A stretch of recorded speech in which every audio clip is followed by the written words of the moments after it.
The Israeli governments portray themselves as peace-loving upholders of high moral principles. And yet,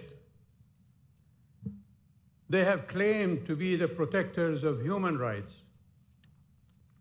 And yet, they proclaim that they are the only democratic country in the Middle East.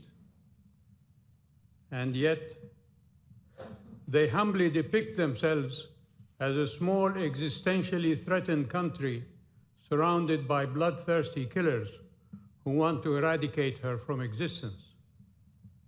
And yet, they profess that they want to be friends with Saudi Arabia.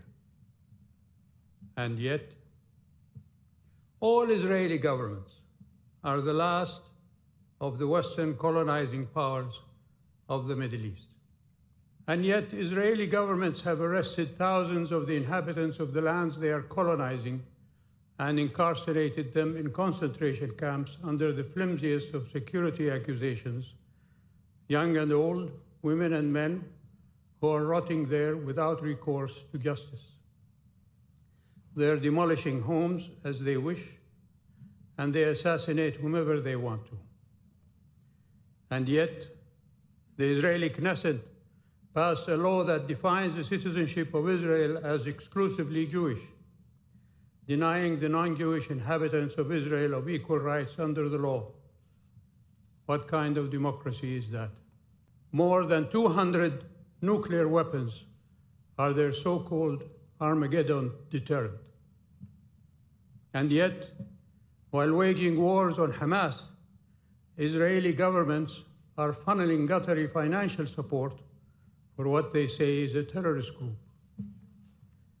And yet, proffering friendship to the Kingdom of Saudi Arabia has not stopped the successive Israeli governments from unleashing their political minions and their media hounds from all countries to denigrate and demonize Saudi Arabia. At the beginning of my remark, I would like to express my regret on the comments of the Saudi representative, the foreign minister. I don't believe that they reflect the spirit and the changes taking place in the Middle East.